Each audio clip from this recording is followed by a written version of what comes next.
Yeah, I want to go over a little reloading ammo trick. You know, if you have the NATO brass, it has the military crimps in there.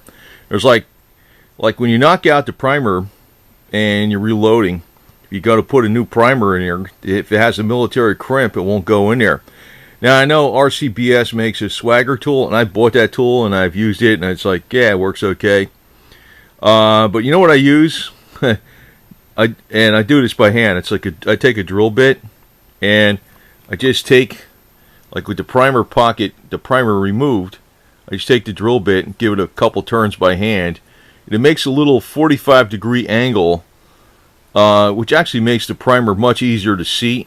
And it doesn't affect the primer pocket where the primer goes into it. It just does the very outer edge. So it makes a little 45-degree angle, you know, after you knock this primer out.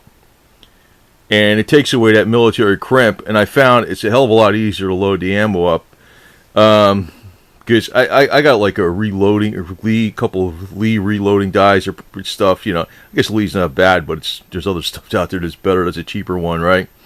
And you got to be careful, like if you're getting it lined up right when you're installing these smaller primers especially. It's very nice to have it where there's a little bit of a 45-degree angle coming in there all the way around that, you know, primer pocket hole on the very outside lip to guide the new primer in. And I found it doesn't, you know, if you do this, if you knock out these military crimps by hand, just going like this, a couple turns by hand, you just choose a drill bit that will make a little 45-degree angle all around that edge. I found the swagger tool is not that great. I don't really like it. This was faster. This is faster. And of course you use a larger drill bit if you're using it for the larger primer pockets. And I don't know if you know what the hell I'm talking about, but like on military ammo, commercial ammo doesn't have the primer pocket. These won't be, you can probably see these a little bit. I don't know if you can see that. You can see that little edge around the primer pocket. That's where I've actually took a drill bit like this and took out the military crimp. I didn't go all the way down. I just did it on the very edge, and so it makes it just a little wider around the edge. It's nice because it makes those primers go in there nice and easy, like because they start easy. They still fit just as tight as before though. But like if you have military ammo, military spec ammo, what happens is it's the primer pockets are crimped. They got like 3 little dimples around here that holds the primer in. That is only necessary for in the military because they fire like full automatic weapons. Civilian use, they don't have that. But if you're using brass, reloading brass from the military, you got to get rid of that primer crimp, or else you can't get a new primer in there. And I also want to state this: if you have, because I'm you know, I don't like throwing away any brass, to tell you the truth, you know, when I use these things. I use them till they're gone, you know. I mean, I don't really load them up super hot. That's another thing, so they last a little longer. But if I actually have a loose primer in here, you could just get some nail polish, dilute it down a little bit, thin it out, just put a dab all around there, and it'll hold it in there. So there's a lot of stuff you can do.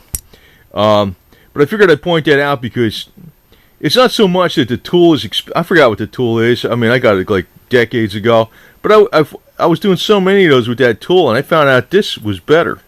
Using a regular drill bit just to go around by hand, just make a little 45-degree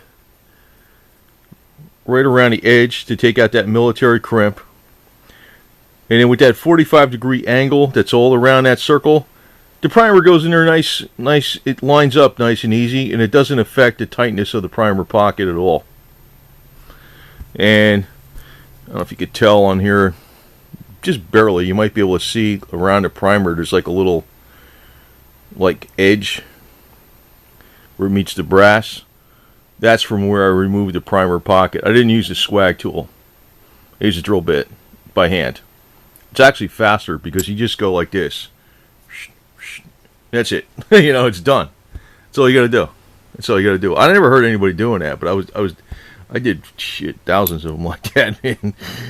Thousands. You know, so I mean, over a period of time, that is. All at once. Sometimes I do about 500 at once. I used to do sometimes, or sometimes even more than that. Get a little production going, because when you shoot, you know, a lot of people don't. Well, a lot of people don't realize when they're, you know, how fast you can go through ammunition when you're on the range. Pretty quick. Pretty quick. That's why you take a lot of 22 long rifle with you, because you know, it's a lot cheaper. Of course, now it's gotten to be a little difficult to find. But the thing is, yeah, sometimes you don't need special tools for stuff. I forgot to point that out. That's what I've always done. And the larger primer pocket, I used because you got two size primers. You got large and small. You got large rifle and small rifle, and you got large pistol and small pistol. I used a larger drill bit for the larger one. It's got to be not something that fits inside the primer pocket, but something that is wider than a primer pocket, but just makes a little 45-degree angle on the edge. It does a much better job than the Swagger tool, and it's faster. Believe me, because I've spent mega hours doing this shit at times before, and you know, I don't know. I don't think anybody ever said nothing about that. Don't think so. I don't think many people even know about that. So as I remember these little tips, I'll post them once in a while for some niche audience out there, and you know, I probably know some other stuff. I just can't remember what the hell it is, man. It's just I got to think back, because there's a lot of weird shit I used to know. And all of a sudden something comes into my head, I'll just post it, because to me this saved me a lot of time. That saved me a lot more time, because I was doing thousands of these damn things.